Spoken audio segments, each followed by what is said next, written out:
Hello, everybody, and welcome to Brunch with Bigfoot, Michigan Rob. I am your host, BMR. We have a great show in store for you today. Dave Scott, Spaced Out Radio, joins us shortly. I'll also be joined by my sidekick, Krista from the Blondes, the Booze Paranormal Podcast. If this is your first time here, please subscribe, give it a thumbs up, hit that alert bell, subscribe to Bigfoot, Michigan Rob on YouTube, Texas Front Porch on YouTube, the Blondes and Booze Paranormal Podcast on YouTube, and my buddy Dave Scott, Spaced Out Radio. Subscribe if you have not done so already.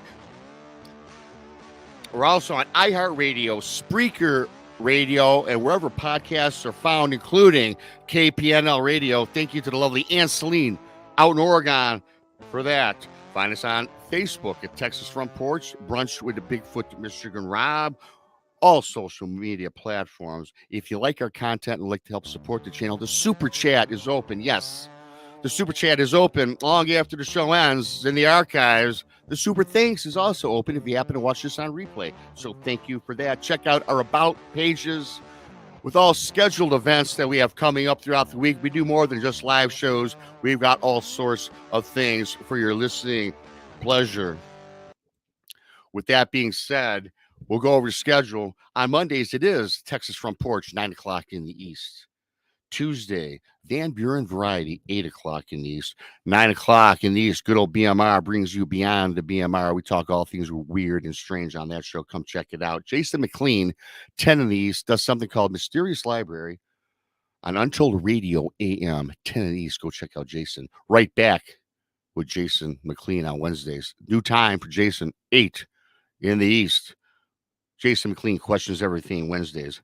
Thursday, back here, good old Brunch with Bigfoot, Michigan Rob, and Krista, 1 o'clock in the East. Tonight, you got Krista, you got the Blondes, you got the Booze, you got the Paranormal Podcast, 9 in the East. And you know what? If you need more woo with the Booze, Fridays, you get them again. 9 in the East, the Blondes, the Booze, the Paranormal Podcast. And Tex and Danielle Diva, they got something new going on. If you're into true crime, murder, mayhem, Infamous Minds, 3 o'clock in the East on Saturday. For you true crime buffs, please go check it out. Fantastic show. They've dropped out 6 episodes. Very entertaining indeed. And of course, I always have to mention my lovely friend, Jessica Jones, Saturdays on Spaced Out Radio.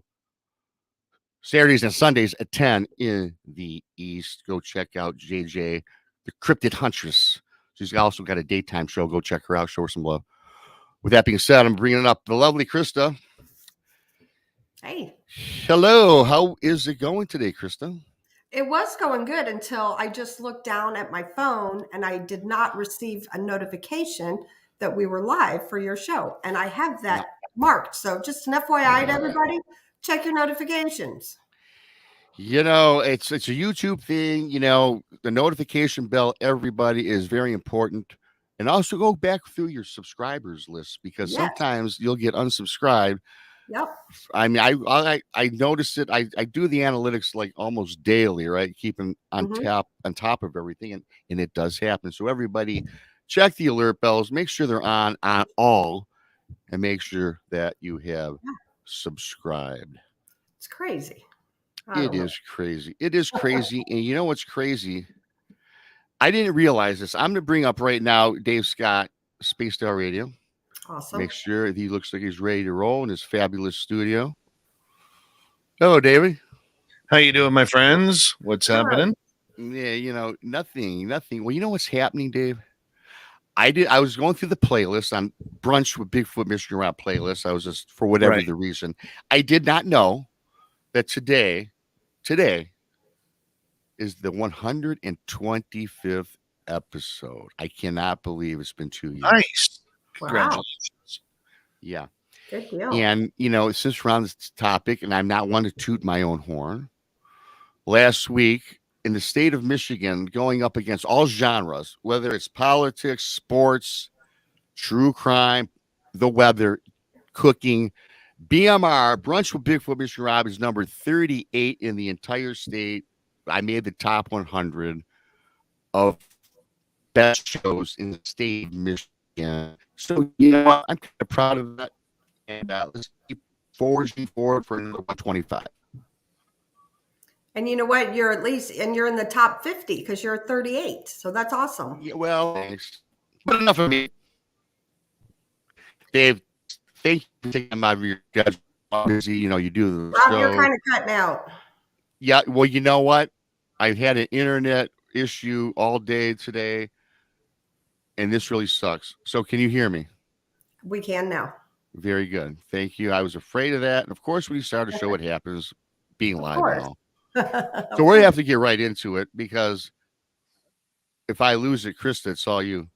That's So, all Dave, right. thanks for taking time out of your schedule, Dave. Always. Thank you for having me. Yeah. We've Sure. talked, you've been on the show 5 or 6 times. I don't know. Thank you so much for all that. So I was on Instagram and you had your red Jeep polished up and ready to go. And I could tell you were excited. You were doing some Sasquatch investigations. You're going on an adventure.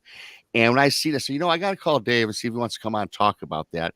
Because again, a lot of times I've been missing your shows a lot because my new schedule that I work, I'm up at 6 a.m. I can't see the entireties of your shows. So I'd like to know how that went over that weekend because, this is a Bigfoot show after all. And I like just to get right into it. Well, I always like to preface this that I'm not a researcher. Yeah. I'm an enthusiast. Mhm. I leave the research to the real people. And, if I'm a researcher, I can't be critical of other researchers. And that's just a journalistic fact of having a career as a journalist for as long as I have. I have a couple of spots that we like to go out to in the forest of British Columbia here where we have had interactions. And, this one area that we found last year, we have found a 13-inch print. We found two 16-inch prints. And we know we're in the area of where it is because on Canadian Thanksgiving weekend last year, we actually saw the big guy. He was about Wow. 10 feet tall and very, very large. And he was about 100 yards away from us. And a little bit Wow. later on, we heard his friend way in the background getting closer. And so we know that they are out there. We know that they are there. When I go into the field, Rob, like I said, I'm not a researcher. Yes. I go for the fun. I go for the personal selfishness of it all. I just want to see it. I want to see how close I can get to it. And I rarely bring out a camera. I'm not there to prove to anybody that I got the $1 million shot or the next Patterson Gimlin film. I really don't care. I'm out there for myself. I'm out there for to be able to explain to my audience what I have seen and observed on Spaced Out Radio. And, the way the community is these days where nobody believes a video, nobody believes a photograph, nobody believes audio. I just don't see the point in trying to get photos or trying to get a video of it. I'm more concerned about myself. Number one, when we go into the forest here, it is about safety. There's a lot of animals in my area that would love to kill you. In this particular area where we research, we know there's a wolf pack. We don't know how many because wolves are very elusive. We know there's coyotes. We know there's black bears. We know there's grizzly bears. We know there's moose that range up to about 1,500 pounds and they don't like people. We know there's mountain lions. We know there's lynx. We know there's bobcats. Okay, that's an area where you have to be on your toes each and every time. And so we go in. Normally, we'll only go in if we have someone who is armed because I don't have my firearms license. And so a couple of my buddies do. And so we go into that area armed, but we are very cognizant of the fact of going in on a more spiritual sense of letting the Sasquatch or whatever else is out there know that this is not for them. This is for any predator who decides that we may be food. Yes. So this particular area, we have had a number of strange encounters there. It really started heating up last late summer, early fall in September, where it looked like there was fairies all around us in the forest with white orbs of light flashing like every few seconds throughout the trees. Following week, we had UFOs in the sky. Following week, there was something absolutely evil in the forest. We don't know what it was. but I wouldn't even let my son out of the vehicle. I never stopped my vehicle. Like we parked it, but I kept the engine going, kept the doors open. And my friend Mark even got a telepathic message basically saying, if you take your gun out of the vehicle, there's something bad that's going to happen. We skipped it for a couple of weeks. We go back, which would have been Canadian Thanksgiving, and that's where we saw the big guy at about 9:30 at night. And it was from a little snap of a twig that my buddy Mark heard in the distance. And that's the area that we go. But I'm not out there searching for answers. Right. My goal is I already know the creature exists because I've seen him. That's my third time seeing him and about my fifth time having an encounter. I'm out there because selfishly, I want to know how close I can get to it. Take his hand. Can I get within 10, 15 feet? You know, I'm not there for the selfie. I'm not there for, hey, can you just stop while I take measurements of you? I don't care, and I'm out there for my own benefit. And a lot of people may not like that. A lot of people will like, well, you have responsibility of having a large radio show and you need to be able to provide evidence. No, I don't need to provide evidence. Nobody knows what evidence is anymore. I think that's one thing that we have learned through the UFO field and the Bigfoot field is what is proof? What is proof and evidence these days? Because if I come out and I show you the ultimate photograph, you're going to absolutely hammer it. Or not you, maybe not you personally, but the community is going to absolutely hammer it. That it's CGI, that it's a mask, that it's a costume, that, oh, my grandmother's sister's mother's brother's aunt created that in 1978. Okay, that's what we get. That's the stupidity we get in this community. Then you get the people in the community that everything is fake unless I investigate it, unless I am the one testing the evidence. I remember I had a ghost photo of, and many people have seen it. I think you've seen it too, Rob, of the man on the staircase. Yeah. I remember having this one critic saying, unless this isn't real unless I have tested. And I said, who are you? Well, I'm a ghost investigator out of Ottawa. Okay. I've had professionals from MUFON and professionals from like Butch Witkowski, God bless his soul. Okay. And many others who have professional gear break down that photo. Who are you to sit there and tell me that it's fake? Well, I don't know who these guys are. I had Mark D'Antonio from MUFON break it down. Right. He's their video and photographic expert. It's what he does for a living.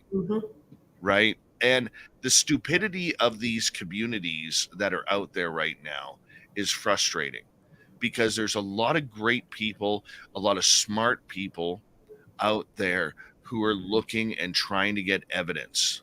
But they are many of them are so frustrated by the pixelated photos, by the colored up photos, by the blob squatches and the blob UFOs that they are done with anything video and audio. But if you have something that looks too perfect, even though on your end it's real, it's obviously fake because of CGI, because of the way costumes are today, and nothing can be that great, and it's got to be fixed. So my question to everybody out there now, when they say we need empirical proof, we don't need any more anecdotal stories. BS. The anecdotal story is still the most accurate story that we have out there. You may not believe that, but the reason why it is because you can't tear it apart as much as you can a photograph or a video these days. You can just say, I don't believe you, and that's fine. But anything else, it doesn't matter. So that's why I do it on my own. That's why I'm not an investigator. I'm just someone out there who is having fun. Dave, thanks, Susie B, for that. Dave, I agree 100% with what you say. I'm not out to prove anything. Hell, you know how I got involved with this entire YouTube behind the scenes doing what I'm doing? Is I did have a Bigfoot encounter, and I was 90 feet away. And I still to this day, Dave, even question what I've seen, but for my own personal awareness, it was such a paranormal event for me as well. And I tell you what, had I gotten that photo, Sibylla Irwin, I see her out there. She's gonna be doing some renditions for me, which she's an incredible artist. And I had the humanoid looking creature, and then I seen it turn into this demonic looking thing. Had I gotten a picture of that, hell, who knows? It probably would have been a blob squatch. And if it was paranormal, it probably would have been pixelated. And people would have not believed it. Because what I seen, I saw, and to this day, I will never, ever forget. And for me, it was such a fantastic experience. As for me, forever. And I don't care if people believe it or not. And where you're coming from is that anecdotal evidence. And, you always hear stories about the Bigfoot crossing the road, or there's an orb and a Bigfoot appears. And, and a lot of people knock these stories because, well, yeah, I've heard it. It's a dime a dozen. But, for the researcher out there, and I'm not a researcher, I like going in the woods and looking around, but we need that data. You can't tell me 100,000 people did not see a Bigfoot crossing the road. They're not getting fame and fortune. Hell, I do encounter stories on this show and people want to be anonymous. They just want to tell their story. And so whether it's boring or indifferent, it doesn't matter, because to me, for the researchers, you need that data. Would you agree with that? I think you're absolutely right. I mean, there's a big difference between research and having an experience, right? And the idea that there are people out there who want to question everything, I agree with it. Everything should be questioned. I should be questioned. Our stories should be questioned.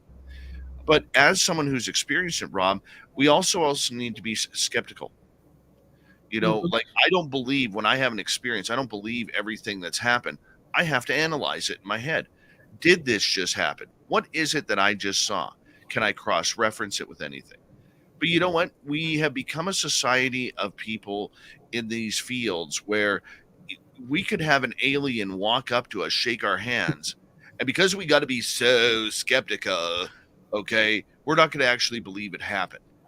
Like when we had the encounter in the forest, my buddy Mark, he's a pretty skeptical guy.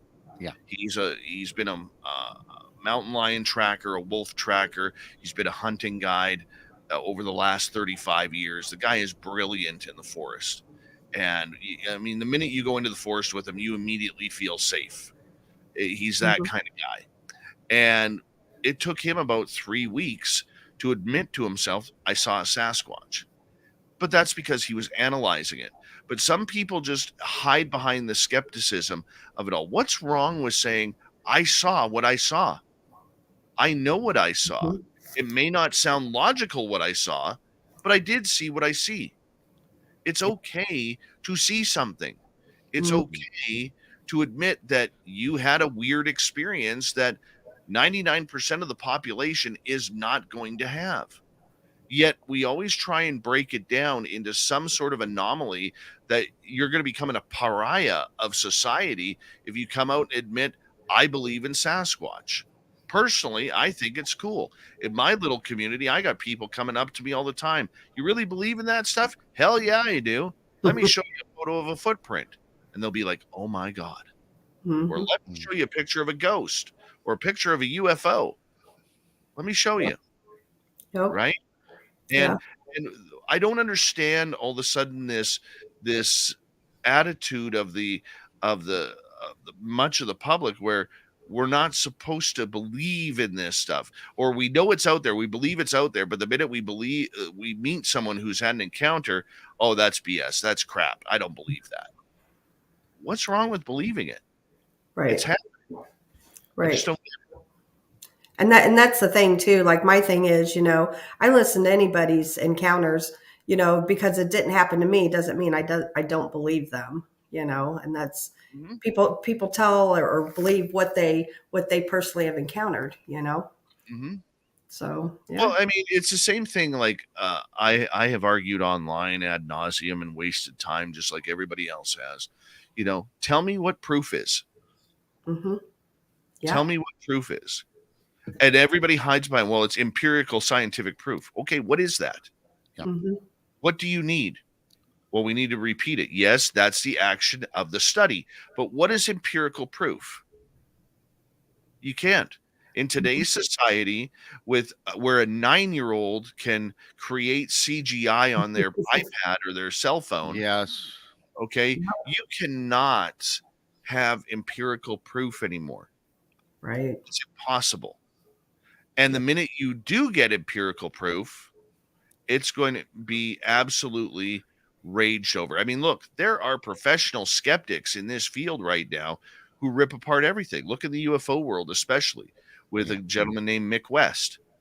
Okay. Mhm. That man tears apart everything. Okay. Here's what I try and do. And I'm not saying I'm perfect with this, but I try and have an open mind to everything. Having an open mind is okay. I think it's healthy. Okay. And for those who don't like the anecdotal stories anymore, well, that's on you. That's Mhm. on you. Okay. It's not on the person who's had the experience, because I love it. Like, for instance, when I had my alien encounter in the forest with Samantha Mowat back in 2014, I've seen comments online where, yeah, this is such a BS story, and this didn't happen. There's no way it happened. And I'll go back on there and say, well, as far as my first question to them are, do you know where Mission, British Columbia is? Right. Were you at the farm? Were you in the forest? Mhm. Were you there? So who are you to tell me I didn't see what I saw when I know what I saw, and I have an eyewitness to what I saw, because Right. that person saw the exact same thing, Yes. Mhm. right? So I just think this whole skepticism online, internet tough guy or internet tough girl thing is getting a little ridiculous. And that's why I've pulled away from a lot of what we do on, places like UFO Twitter or Twitter in general, and maybe it's to the detriment of my show or whatever it may be, but it's, I'm getting tired of the scientists. I'm getting tired of everybody crapping on the experiencer, Mhm. because as scientist Gary Nolan stated recently, we wouldn't have as much to go on if we didn't have the experiencers. That's right. Experiencers who are Absolutely. brave enough to come and show us their scoop marks on their body, or the scratches on their body after a paranormal investigation. Mhm. Okay, we wouldn't have that evidence. We wouldn't know where to check out if it wasn't for these people who've had these anecdotal events and these story time events, where luckily maybe they're able to get piece of physical evidence. Right. Well. And I think we need to open up more. Mhm. We do. And I'm sorry, Chris, really You're quickly, good. Dave. I love this conversation because I got to tell you, and I don't like always to talk about what happened to me, but the one reason why I do this, and I listen to everyone's story, because when I saw what I saw, I seen it, and again, as I mentioned earlier, I'll remember it forever. So I do take stories from people, and people say, "Well, Rob, why did you post that story about blah blah blah? It just doesn't seem real to me." And then I respond back, "I didn't walk in those person's shoes. Number one, I don't believe in Bigfoot, but you know what? I'm a knower. I'm an experiencer. They exist. So who am I to tell that person, like you said, Dave? Not to reiterate what you said. Right. Who am I to tell them that they're full of bunk? I'm Right. going to report the story, and if people." Absolutely. And if Yeah. people get mad at me and say, "Rob, you just want views, you just want ratings," I'm going to tell them, no, I was there because I am actually emotionally tied to these people, regardless of the story. So I am going to do them the service, and I'm going to communicate that, because they don't want to do it themselves. Because, like me, it took me 8 months to tell my story because I felt like no one would believe me, till I Yeah. ran into and became friends with good old Duke Sullivan, who said, "Rob, you're not going crazy. I believe you." And then off I went on my journey. Mhm. Well, Yeah. the funny part is now, if you look at it now, because so many people and their dogs have YouTube channels and podcasts. Yeah. Now the big thing is, you're bringing up these stories because you're grifting for money. That's the new one. Yeah. You're grifting for money, and you're grifting for the super chats, and you're grifting for advertising dollars from YouTube. And I think that's such a BS line. you know I have a YouTube channel because I choose to do this, even though we're a radio show. And as much as I hate my face being on camera, okay, I do this because I am able to get the message out further, because YouTube is a platform. Not everybody has the strength or the ability to host a podcast or a radio show or a YouTube channel. Those of us who do, if we're any good in providing quality information, yes, our subscribers go higher, and yes, we are able to monetize our channels. Mhm. It's not our fault that people like our programming. It's not our Right. fault that YouTube provides this opportunity with its advertisers for us to make it. And look, I can admit to you right now, on advertising, I make maybe $100, $200 a month off of YouTube. Mhm.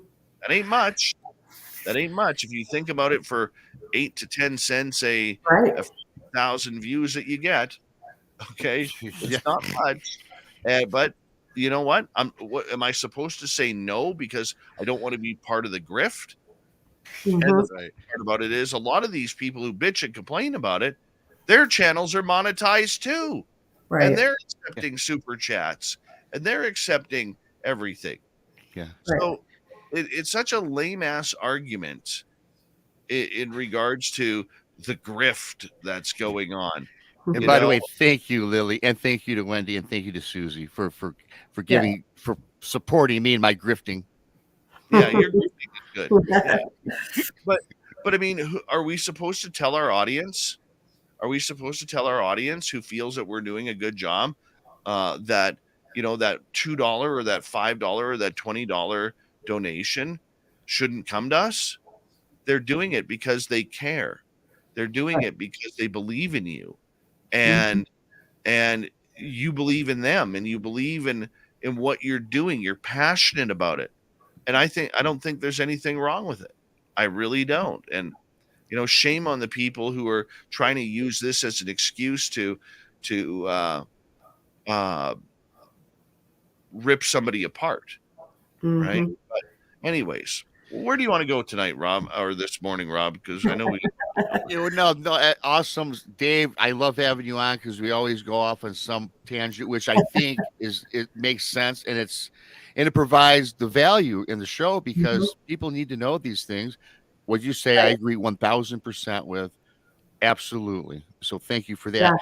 I wanted to ask you because again, Krista is really unfamiliar a little bit about your background. Mhm. She's seen Spaced Out Radio several times, and I got to ask this question because where you live, Dave, you've seen a UFO, you've seen an alien, you've seen Bigfoot. My question, though, is I always ask this of people who have multiple encounters or experiences.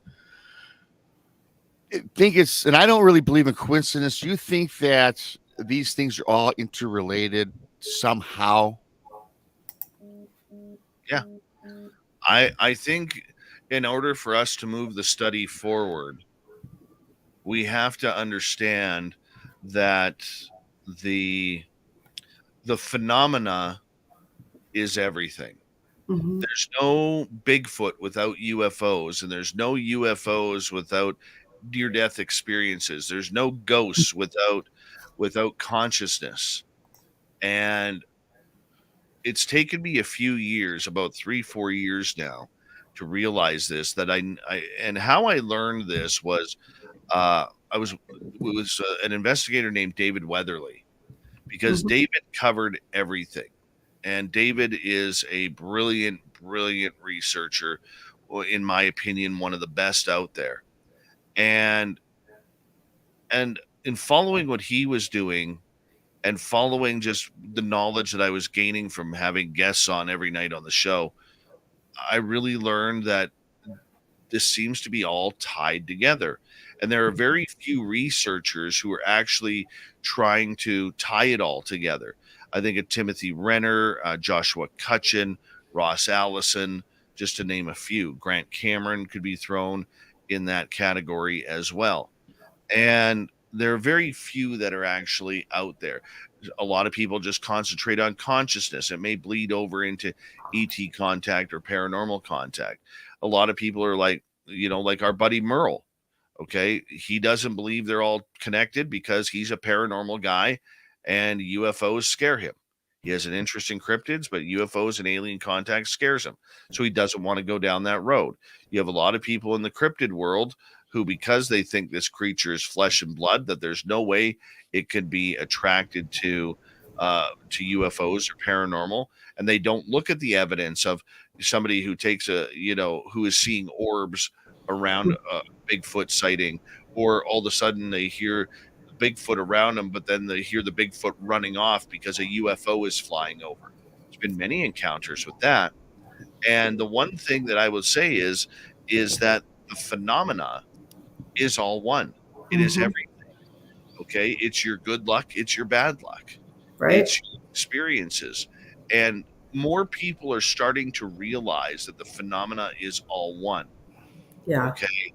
It doesn't matter whether you believe Sasquatch is flesh and blood, or Dogman is a werewolf, or a human running around in an outfit. Okay. The phenomena, the biggest thing that I've learned is the phenomena is very real. I'm hesitant right now to say what I truly believe, because I'm not sure if I believe it or not. But I think the phenomena has a godly quality to it. And I'm not going to go into too much more detail on that, because I'm still trying to put my own thoughts together regarding that. But I think there's some truth to that, because the way the phenomena acts is almost like karma. Yeah. It's almost biblical. Yeah. And we don't know, and there's not enough evidence out there to prove what the phenomena is. We just know that it's happening. We know we can't control it. And yes, so long story short to your answer, Rob, it's all connected. and for researchers out there, you are going to get further ahead if you understand that Dogman, Bigfoot, aliens, UFOs, it's all paranormal, it's all supernatural, and it's all connected.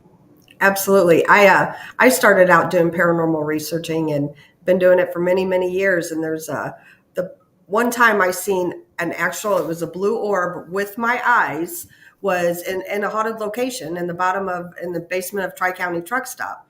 And then fast forward to many years ago, wasn't that long ago, I was researching at the Land Between the Lakes. And we seen some kind of creatures. Well, I'm not saying exactly, I can't say what it is. However, right after we saw these orbs, and kind of makes you think, was it more on the paranormal realm? Was it like a Bigfoot type creature? I don't know. I feel like they're 110% related, because why would we have seen these together within minutes? Yeah, absolutely. But when you, Krista, when you also look at the fact, like if you take the BFRO, the Bigfoot Research Organization, which absolutely refutes any paranormal UFO, right, EWU type stories in their statistics, how do you trust their statistics? You can't. You can't. Okay. You just can't. And this is what we have people in the UFO world, the Bigfoot world, who are skewing their statistics for science. Well, science is about accuracy, not opinion. Right. And the problem that we have in every field right now is we have a lot of people conducting opinion and not science or proper research. Yeah. And you don't need to be a scientist to do something scientific. You don't. Right. There's amateur scientists, there's amateur journalists, there's citizen journalists, citizen scientists all over the place that are conducting experiments on trying to figure this out. Yeah. But the problem that we have is for some reason over the last 5 to 7 years, we've misconstrued a lot of evidence, which is actually opinion. Like in Vancouver here, I had a lot of people hit me up. Are you going to this Bigfoot conference? Because they're putting on a giant Bigfoot conference. It's sold out like a month and a half beforehand. And good job to the organizers for doing that. But I was asked a number of times, are you going? I said, no. Well, it's in your back door. Why not go? I said, because I don't support a couple of people who are speaking there. There's one guy out there where he's chasing the big monkey. Okay. Going after the monkey. All right. And then when you start talking to him about gifting sites, or you start talking to him about the fact that this creature could be interdimensional, he scoffs at you, makes fun of you, laughs at you right in your face. Why would I support that? Yeah. Why would I support ignorance in this field? Right. Right. Well, and just as Rob has said before, and Ron Moorhead, he was all about the flesh and blood And now he's, Chris, you read my mind and stole my thunder. Yes. I'm sorry, but I've heard you know me. See, yeah, yeah, true story. And just to piggyback off that, I've had Ron Moran a couple times. I respect him to death. Mm-hmm. I know David. I know you do. He told me, the story goes, he was talking to me off air. He said, Rob, 25, 30 years ago, if you would have come to me on an interview or tweaked my brain on Bigfoot and you mentioned anything about the woo, anything like that, I would have told you, son, turn around and go home. Mm-hmm. And then he says, today, he wrote that book, The Quantum Bigfoot, how mass converts to energy, all this scientific stuff. He goes, you know what? Today, he is not the man with the blinders, which he's admitted to long ago. He is open. He thinks they are an energy. He thinks there is a connection with the woo, the paranormal. He's even brought up aliens. So it's like, if that man could change after 25 years, my challenge to all these other researchers out there that are just stuck with blinders on, you got to be open-minded, because those days are long and they're gone, because there's more avenues for everything, cryptid, paranormal. It doesn't matter. But you know what, Rob, to add to that, because I think you're 100% right. Okay, but to add to that, why not study it? If it's not true, your evidence will show that. Right. Okay? Your evidence will show. If you want to be so scientific about this, your evidence will prove whether or not something is happening. And that also means you can't be in denial, where if you're out in your Sasquatch territory and next thing you know, there's white orbs floating all around the trees and lighting up the trees all around you, that's part of the woo. That's part of the encounter. It's part of the experience. You just don't write that off and say, oh, that didn't happen. And that's what people are doing. It did happen. Now figure out why it's tied to your Sasquatch area. It's not that hard. Right. Okay. Yeah. But, everybody's afraid that they're not going to be taken, like Monkey Boy. Everybody's afraid that they're not going to be taken seriously if they don't hide behind the word science. It's like I always say about the paranormal world, and Krista, don't take offense to this. Okay. But the minute I see a paranormal team using the word science, I know they're full of crap. I would agree. The minute they say that we are conducting scientific experimentation to try and prove the existence of paranormal, I know the group is full of crap. Yep. And the number two way I know a paranormal team is full of crap is when they got a picture of the team skeptic, because he's always standing there with his and a serious look in his face. True story. Okay. That's where I know that a paranormal team is full of shit. Pardon my language. Okay. Yeah. That's where I know. It's the same thing with Bigfoot. Okay. Like, a lot of people will come down on me, and Rob, I know you're going to smile when I say this. Yeah. Okay. Because you get a good laugh every time I do. But the minute I hear a Sasquatch team or a Bigfoot team use the word squatch, I know you're full of it. Because nobody squatches. Scientists, if you want to be so scientific, scientists don't squatch. Okay? Researchers aren't out there squatching. Okay? You might be squatching for something else, by the way. Right. Well, they have a real toilet paper handy. But it ain't Bigfoot. It ain't Sasquatch. That's right. Okay? That's where I know your research right there ends with me. Because I've met enough people and talked to enough people to know that if you squatch, you're a weekend warrior who's just out there for fun. Yeah. Yep. Agreed. Because here's the thing, the real scientists, the real people who are looking into it, they're not making up names for a creature. You don't hear, when it comes to ghosts or spirits, you don't hear them say, yeah, we're going after that go. Let's go get some goes. We're going to find Casper. We're looking for Casper. Yeah, where's that Casper? Where's that Casper out there? Go find that Casper. Right? They're not doing stupid things like that. Right. Okay. And here's the thing, then you get into paranormal television, Bigfoot television. I like Not Finding Bigfoot, where I mean, Bobo jumping out of the way every time one of the cameramen farts or burps on the air. Oh, Squatch, right? Can't take it seriously. Right. Can't take it seriously. Somebody who brings a pearl drum set into the forest. You know what I'm doing if I'm a camper 10 miles down the road? I'm banging on a tree. You know what I'm saying? Right. Banging on a tree.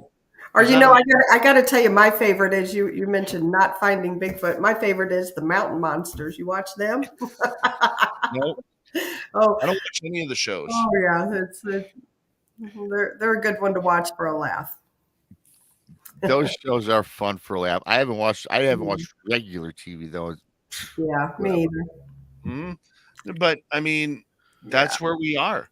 Yeah. Right. It's the same thing. Like a lot of this paranormal television, and my buddy Merle and I laugh at this. And I don't know about you, but I'm sick and tired of seeing the same characters on the same type of shows under a different title. Mm-hmm. Go to the same locations. Like imagine you could have a show if television actually edited properly. Okay. Mm-hmm. Thanks, Derek Galloway. You're a man, a myth, and a legend all rolled into one. Yeah, yes, for Bigfoot Rob there. Yes, thank you to everybody. Sorry.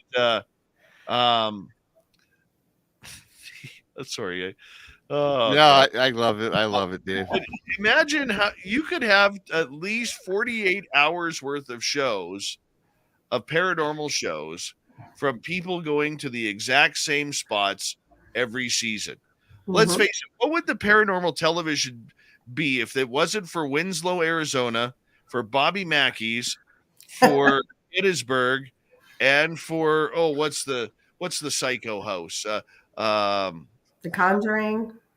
Oh, the Conjuring house. That's another one. Mm-hmm. The Asylum. What's the Asylum?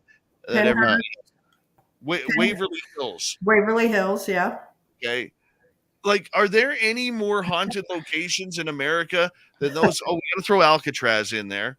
Yeah. So we got Alcatraz, Waverly Hills, Gettysburg, Bobby Mackey's, Winslow, Arizona, and some hotel that's haunted there. The hotel where they filmed The Shining. Mm-hmm. Okay. So literally we have 6 locations in the United States that are haunted that every show does every year. Oh, yeah. And I'm just wondering, America, is there any other haunted places? Because according to television, there isn't. I don't know. You're speaking the truth. You are. Now, so we're talking a little paranormal. Krista, I tell you what, Dave, the Krista and Brandy, they are actual really good investigators. And when I first met them, I said, look, and we talked about the variety of shows. And these girls, Dave, I give them hats off to them. They will spend in a haunted location, wherever it is, 50 hours, 60 hours, 80 hours and not get anything, right? And then all of a sudden we see these shows where, everything, you get the stick figure walking around. It's just, and again, not to spider knock those, but I know the true investigators like Krista, who knows, hours upon hours, they have hours of dead air on their phones and their video equipment. Yeah. Before we go any further, where the hell did you get that bandana? You know what? This was sent to me by Brown Dwarf. It was made. Thank you. I was going to bring it up. I haven't seen Brown, but yeah, Brown Dwarf sent this to me like last month, and it was handmade, hand stitched by his girlfriend or his wife. I don't know which. But yeah, it's very beautiful. Yeah, thank you. That's very nice. I like that one. Yeah, shout out to Brown Dwarf if you watch this later. But yes. Yep. Derek Galloway, I expect you in my chat room tonight. No ifs, ands, or buts. Between you and me. He said he threw that donation so you'd show us your Bigfoot tattoo. Here. That's what he just commented. But the way I have everything set up in here right now, I'll show you a picture. This is my latest. Nice. Yeah, that's sweet. That is very nice. Yeah, it's getting used to the needle after 20 years. It's Mhm. given me the courage to finally start my experiencer sleeve that I'm going to do. Very cool. Yeah. Very cool. Excellent And, idea. yeah, so it's I kind of want to put on I want my tattoos to tell a story. And so the next one I'm going to be putting my alien friend Carl on my shoulder. Excuse me. And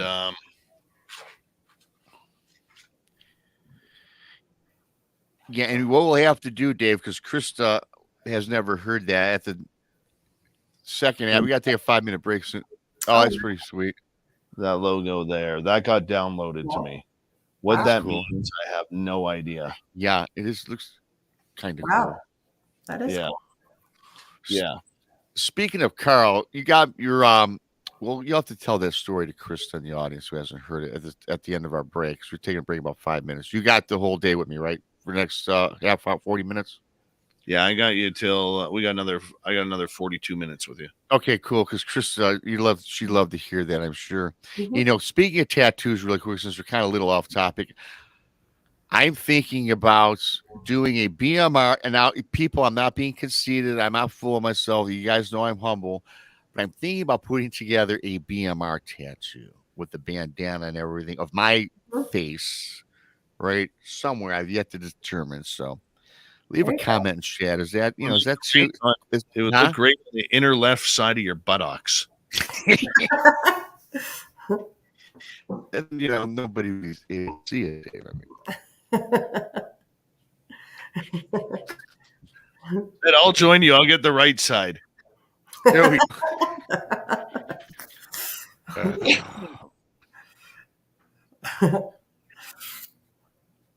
Uh-oh, now I see my internet thing pop up here. Yeah, you're still here, But- Rob. Okay, good. So Rob, you get I, the left. I'll get the inner right. How about that? we can do that. That'd be, we'll go in on it, or we'll do it. Yes, very nice. Mhm. So I'm getting in that tattoo mode, especially when I saw your tattoo on Instagram, and I was just thinking, but I need something. So I think we're going with the BMR. We're going with some color. You need a BMR because you got a nice BMR like on your logo. It's nice, plain, simple. You need like with a Sasquatch head wearing a bandana. Ooh, That'd be cool.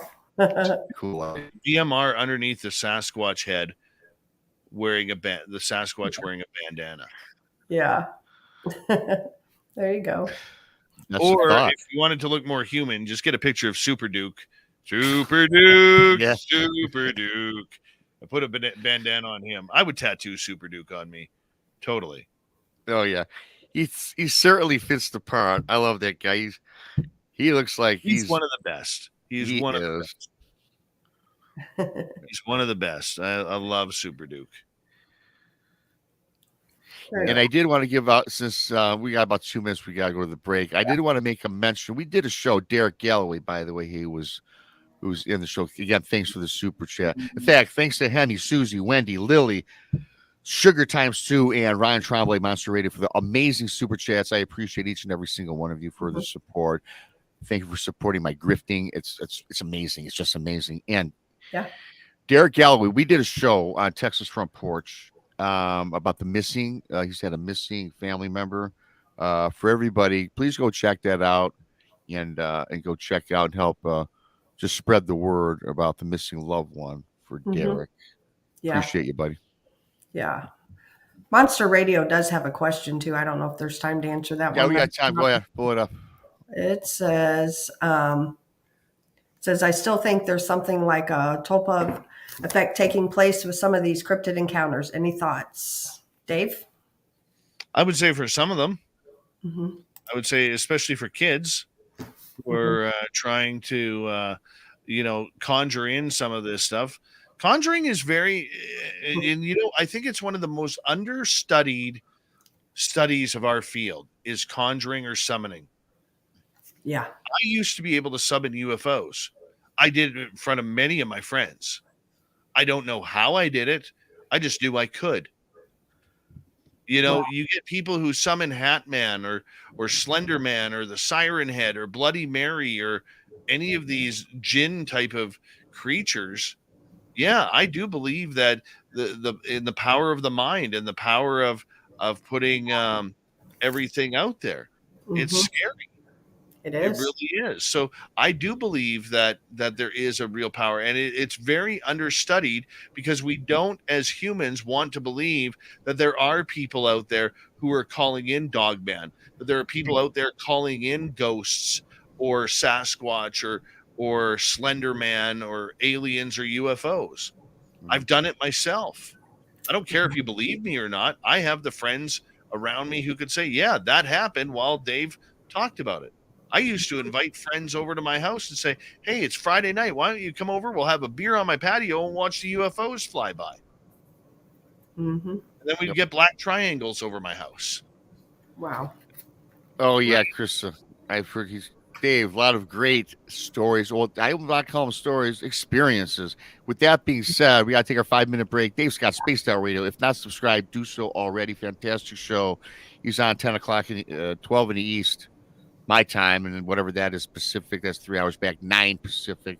We'll be back with Dave Scott. You know, we're going to get into Carl, I think, because I know Krista would love to hear this. And for all of you out there, hang on, hang tight. Great stories. Dave Scott, fantastic guest. We'll be back in 5.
Four minutes to go, folks. 4 minutes.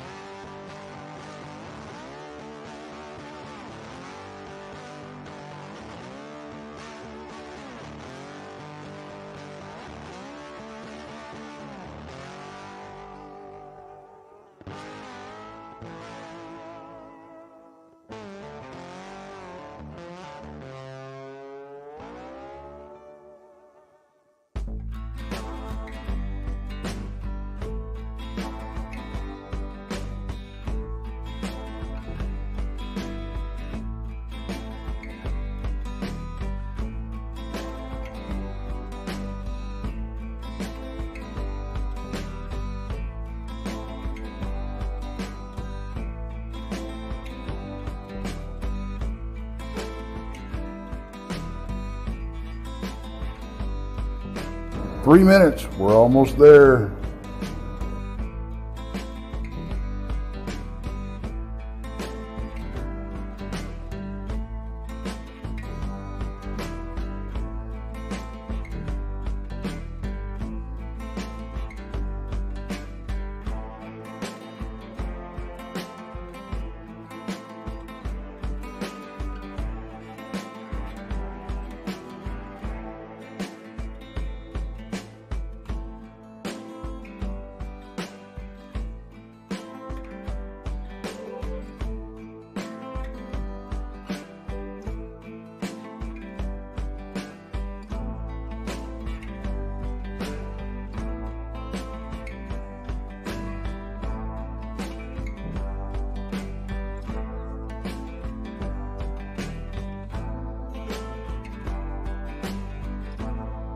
Two-minute warning, guys. 2-minute warning.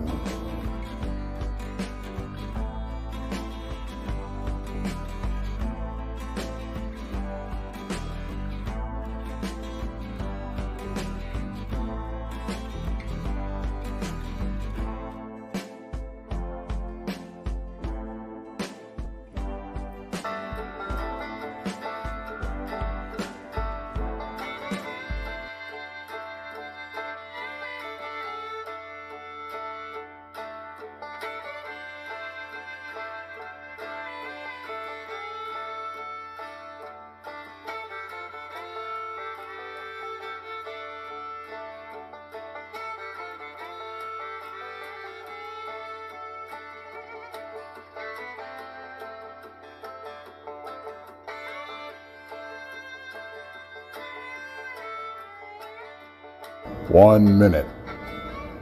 1 minute.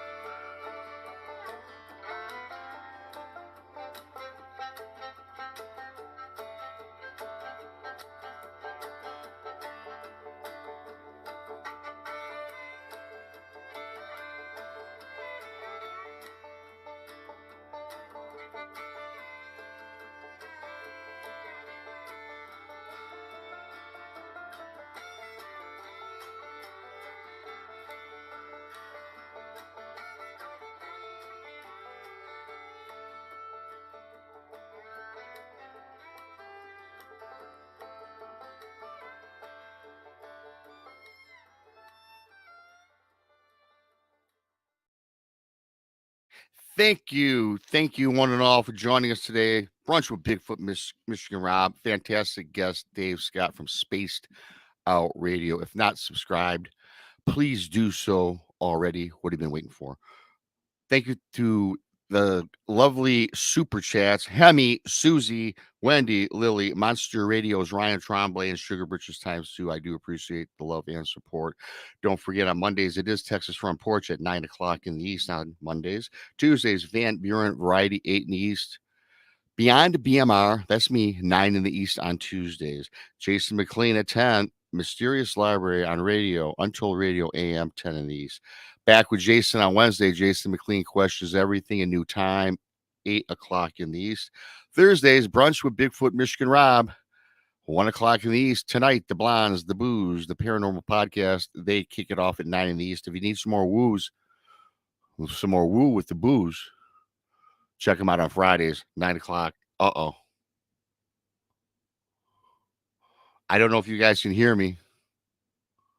But anyways, Saturdays, Fridays, the Blondes, the Booze. Saturdays is Texas Front Porch, Infamous Minds. Go check it out. And, of course, the lovely Jessica Jones, Spaced Out Radio, 10, 11, Saturday and Sunday. I think I might have been, I think I'm frozen. I think I'm frozen, Chris. Can you hear me? Yes. You're frozen, but we can hear you. Okay, well, we'll continue on. Dave, thank you, Dave, for taking your time out today. News would have, Dave, you and I have bad times with streaming sometimes. There's always I have a problem. I remember the first time my show was terrible with my stream, and now I know what's. Well, now you're cutting in and out, Rob. Do you want to go out and come back in? Well, all of a sudden, everyone's frozen. Hear you again. What's going on here? Can you hear me? Yes. Live. Everything's live. Well, we were talking about Carl at the end of the first segment. Krista, Dave, if you can hear me, if you could walk Krista and our audience through that. I seem to have a little problem here. Yeah. So back on April 20th, 2015, I was broadcasting my show, and I was in my old original studio, which was a bedroom that used to be my daughter's, and we were it was right beside my front door. And I'm a guy where I always have my night lights on outside. I always have the lights on outside at night. And for some reason, it was like the third night in a row I'd forgotten to turn them on. And considering the studio / bedroom was right beside the front door, I was kind of, the way I had my camera angle, actually there was no camera, it was just on audio. But the way I had my audio tucked in was right by the wall, and I had a window a couple feet to my left. And as I was interviewing a gentleman named Harvey Kraft talking about Buddha of all topics that night, I saw something move out of the corner of my eye. And my first inclination was, oh crap, I have friends coming over and they forgot I have this radio show, and they're going to knock on the door, and my two dogs are going to bark until there's no tomorrow. And that's not going to make for great radio. And so after a few minutes, I realized that my dogs still aren't barking. And so I asked Harvey a question. I put my microphone on mute. I turned and swivel my chair to look out the window to see if my friends are still there. And I have a giant alien gray head on the other side of the window staring at me. Oh my gosh.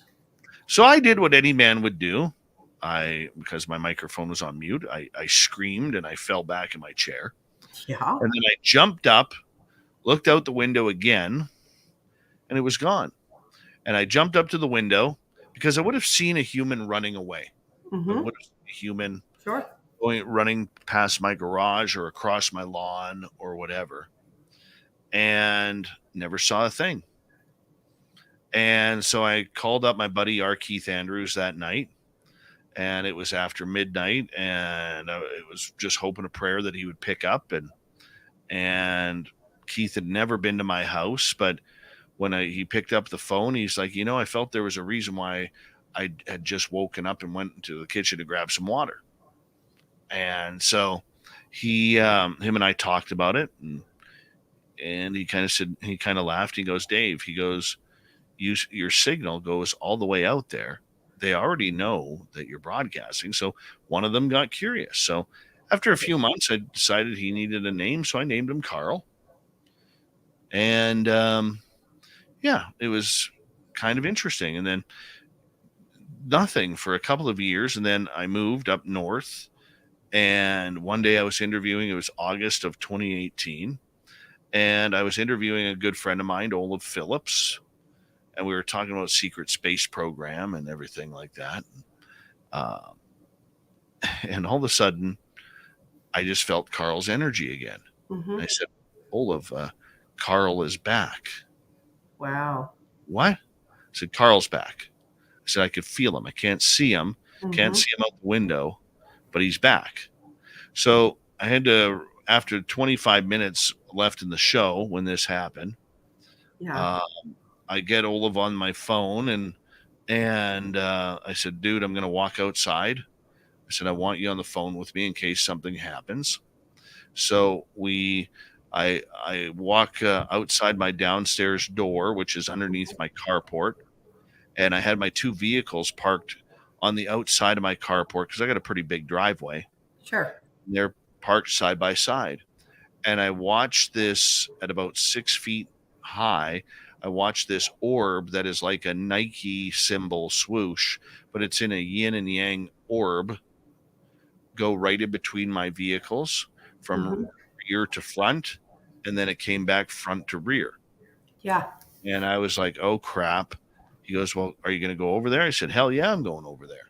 Right. I walk over there thinking you never know because the energy's real high in my yard right now at that point. Walk over there and there's nothing. And I just felt the need that I needed to get up higher. So I said to Olaf, I said, dude, I gotta hang up on you. I gotta call my buddy R. Keith Andrews and talk to him about this. He's connected to this and all sorts of stuff. And I'll tell you another story about Olaf here in a minute. So I hang up on Olaf. I run upstairs, go on top of my carport, which is my patio. And my property is just over half an acre. And in the front of my house, I have a bunch of trees. And in the backyard, it's very dark. And as I get up there, I start hearing the clicking noises. Like in the movie Signs, when the boy climbs on top of the vehicle. And you can hear them talking in the on the baby monitor. That sound. Well, I have up the driveway. I have happening. Oh wow! In my backyard, I have like they're having a conversation. I know the animals around here. I have not heard it before, and I have not heard it since.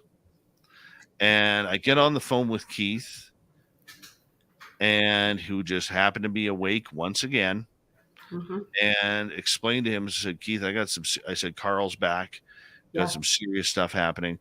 And Keith says to me, by the way, have you heard anything strange in your yard? I said, yes, I heard this clicking sound, like, right. And he goes, no, he goes, Well, that's not exactly it. And he does this thing with his voice. And I got him on speaker.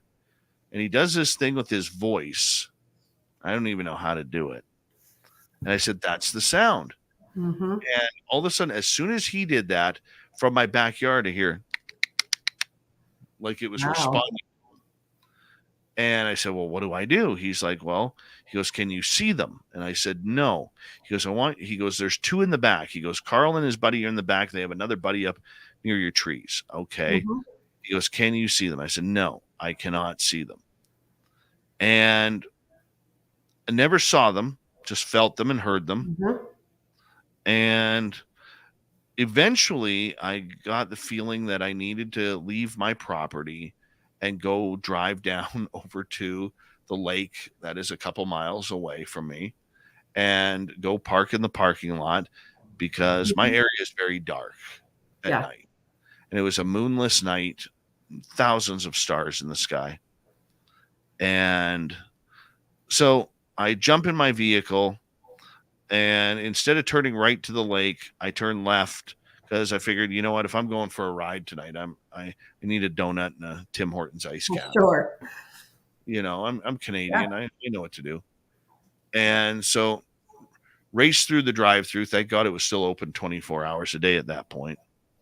And then from there, I drove back past my street down to the lake, and I sat there for about 45 minutes and saw nothing. Wow. Drive back to my house, and the energy is completely gone. Wow. So that you said the energy, did you feel like a negative type energy, or was it peaceful? Can you describe it? It's like a rush. It's like, you know, that feeling when you're climbing up on a roller coaster and then they stop you at the top because, you know, they want to build that anticipation before they let you go down. That's what it feels like. Okay. So when you said you looked out your window, and you may have said it and I might have missed it because Rob was texting, but how high up was your window? Like, how tall would this alien have been? I figured he was about 6 feet. Wow. Yeah. Wow. Since those two encounters, have you dealt with Carl anymore? No. I know he's out there. I know he's far, far away. Yeah.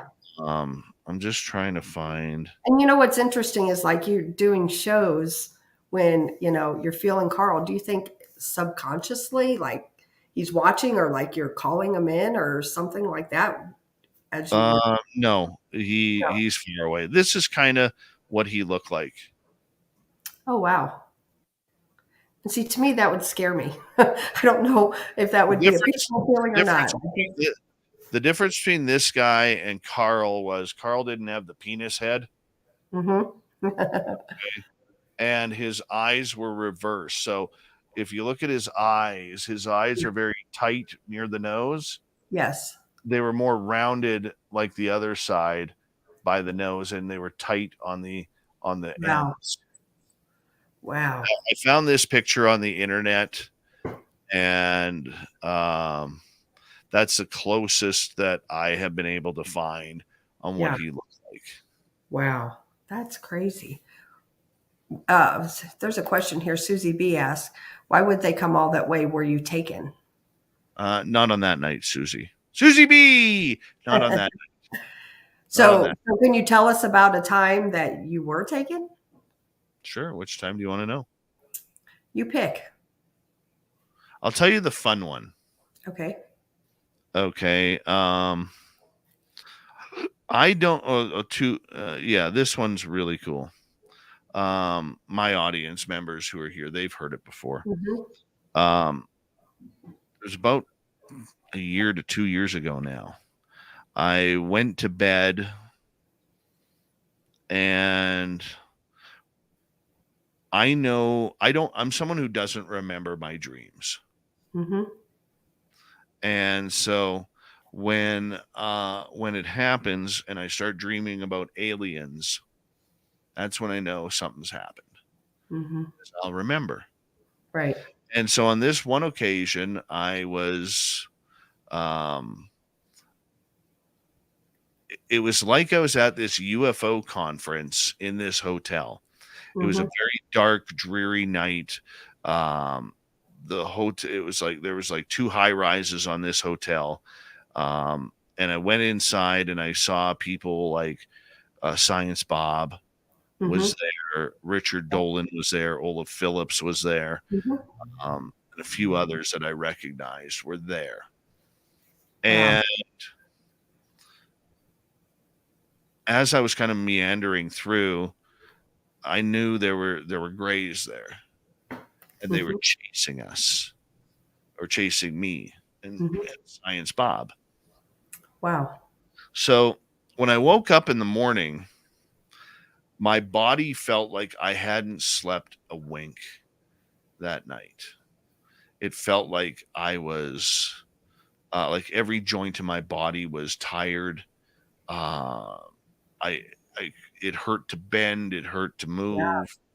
I felt like I hadn't slept at all. But I had to get up because I had to go to work that morning.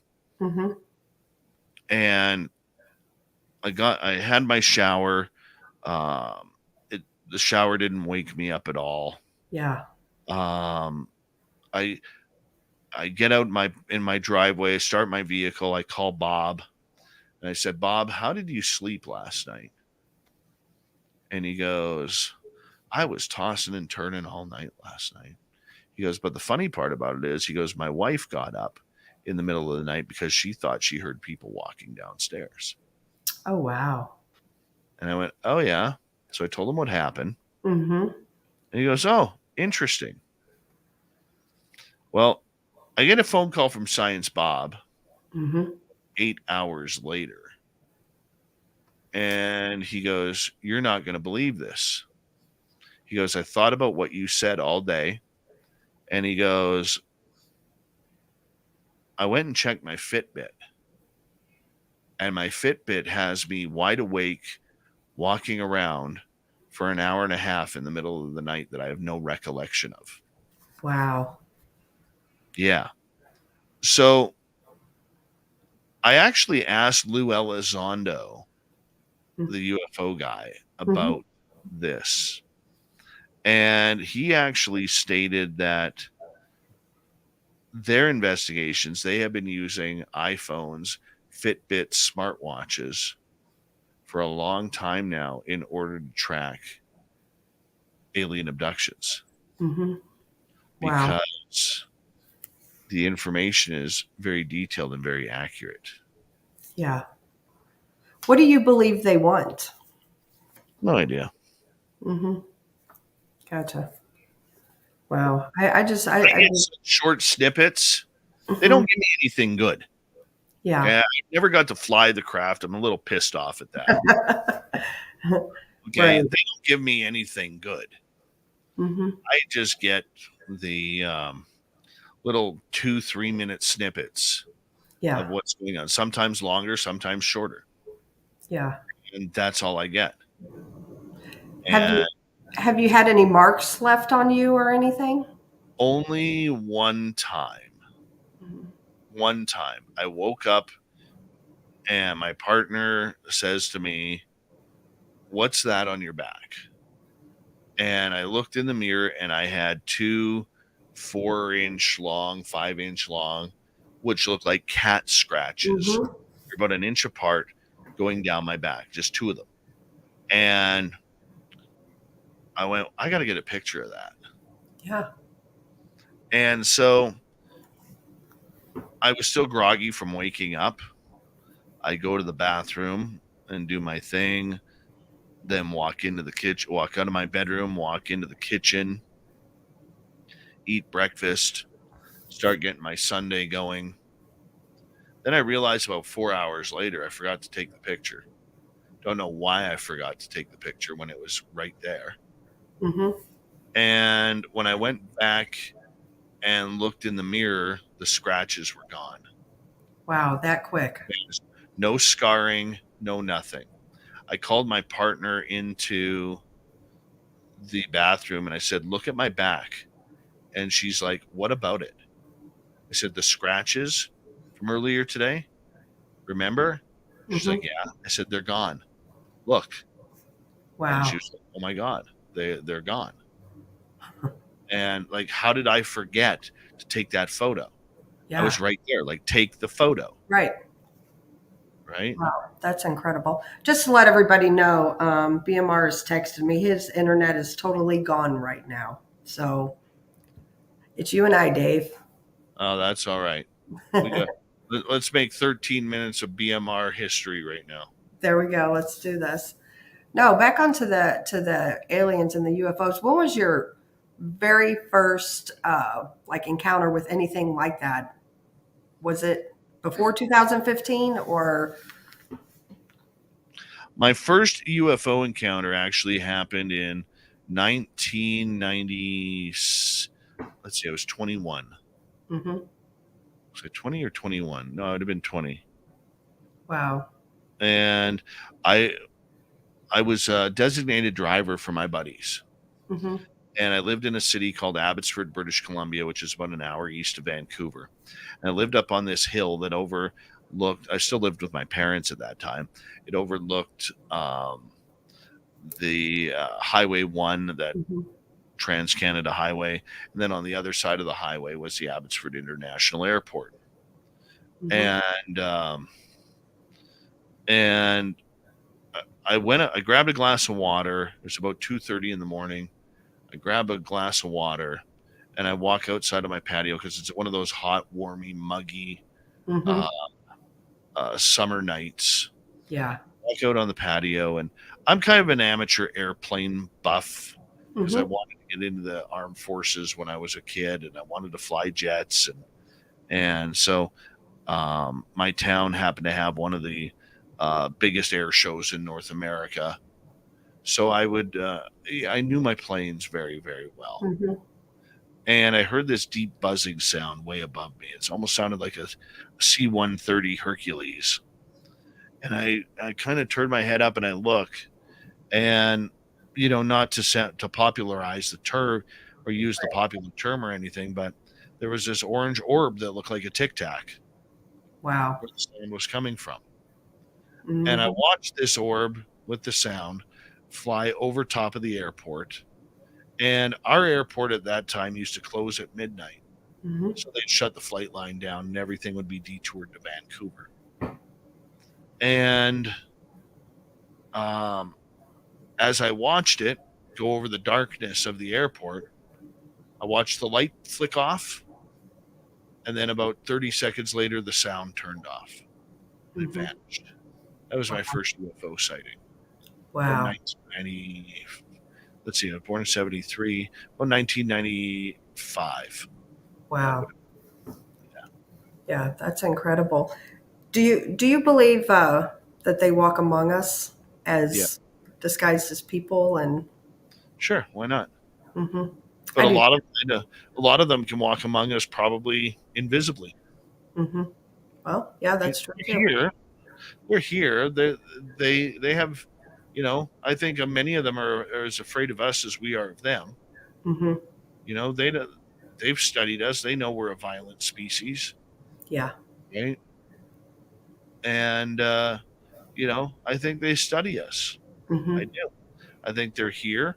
I don't understand certain things of why they keep, you think after thousands of years of taking people that they would have enough DNA or enough evidentiary DNA or evidence that they wouldn't need to keep taking people.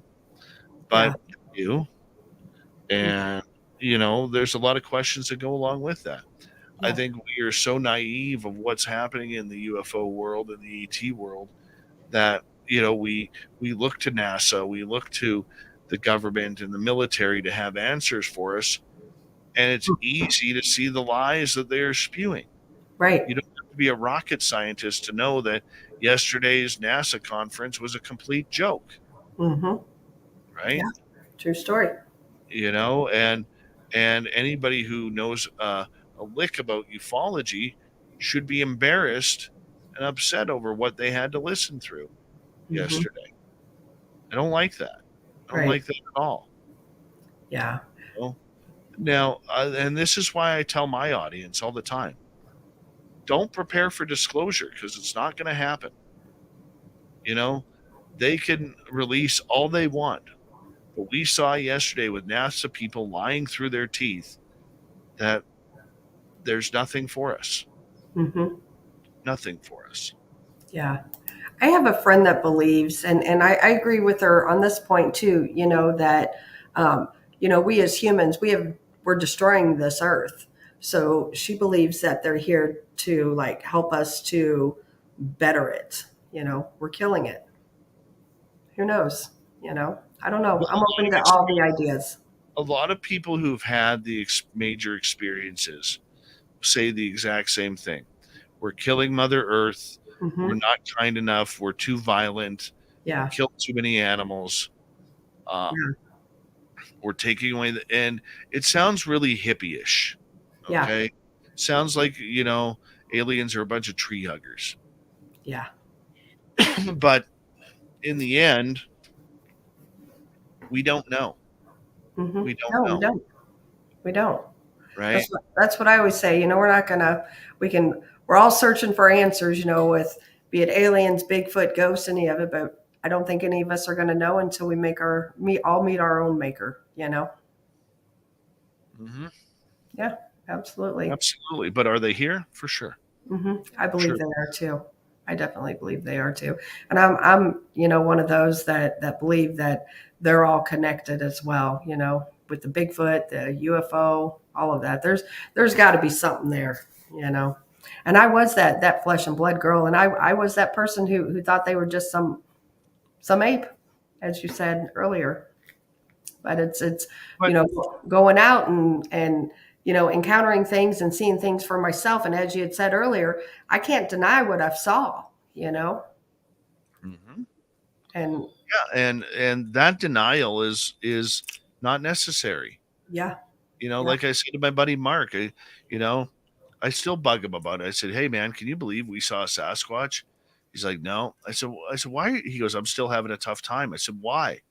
Mm-hmm. So why can't you just admit to what you saw? Yeah. Saw a Sasquatch. Mm-hmm. I know, but it just doesn't feel right. Well, why doesn't it feel right? You saw what you saw. Absolutely. Absolutely. What are your feelings on dogmen? Do you think they're kind of... Oh, they're here. They're in my area. Mm-hmm. They're in my area. Steve Istall has taken 5 reports over the last year of dogman sightings in my area. Wow. It's funny. They're on the east. So Highway 97 splits my town. Mm-hmm. Dogman and Sasquatch on the east, Sasquatch on the left. They haven't crossed the highway as far as I know yet. It's all on the eastern side. Mm-hmm. I know an area in my area where they're allegedly hiding, or not hiding, but roaming. Yeah. I'm not sure I want to go into that area. I think I have been in the vicinity of 1, maybe 2 times it's happened, but I have 0 evidence to point me in that direction. Right. I look at everything. See, when you're a multiple experiencer, everything has an energy pattern. Mm-hmm. For instance, you being a paranormal investigator, you'll know, or you'll understand when I say this, ghosts are very heavy. Mm-hmm. They're very heavy on the shoulders. They're very heavy on the head. They tire you out. They wear you out. Yeah. It's like having a weight on the back of your shoulders that eventually you start hunching over and you get tired and you just want it to go away. Yeah. Aliens are very energetic. It's like being on, having the greatest high of your life where you're just zipping around and you can do anything. That's the kind of energy aliens have. Yeah. Bigfoot is very much more curious energy, like childlike curious energy. Mm-hmm. If I'm correct on the dogman, it's very timid. It's very strange. It's very aware. It's very scary. Yeah. Dark. I don't want to use the word dark energy because I don't see it as dark, but I don't know how else to put it right now. It's a very angry type of energy. Like, what are you doing in my territory? Get off my lawn Right. type of attitude. And if I am correct on that, and I'm not saying that I am, but if I'm correct on that, I've been in that scenario twice. Oh, wow. Is this anything you care to share? Oh, I don't mind. The first time was in 2017 when I went to cut down some firewood. Hmm.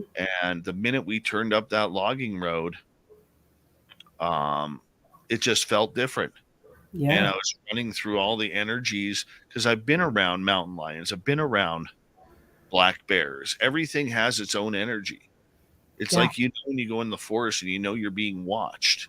Yeah. It's like running through a Rolodex saying, okay, I recognize that. I don't recognize that. I recognize that. I recognize that. Okay, it's not this. It's not A, B, C, or D.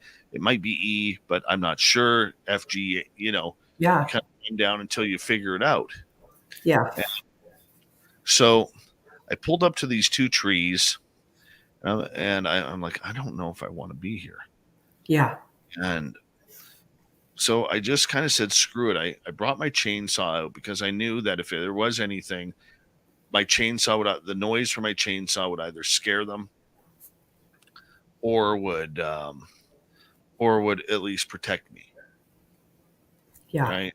And on this occasion, before I started my chainsaw, I said, look, I'm here to cut down these two dead trees. And I said, I'm doing this for you guys because dead trees cause forest fires. Yeah. The more dead trees that I can take out of here helps you and your area to survive. So please allow me to take these two dead trees. I'm then going, once I fall them, I'm going to cut them up, throw them in the back of my truck, and I will get out of here.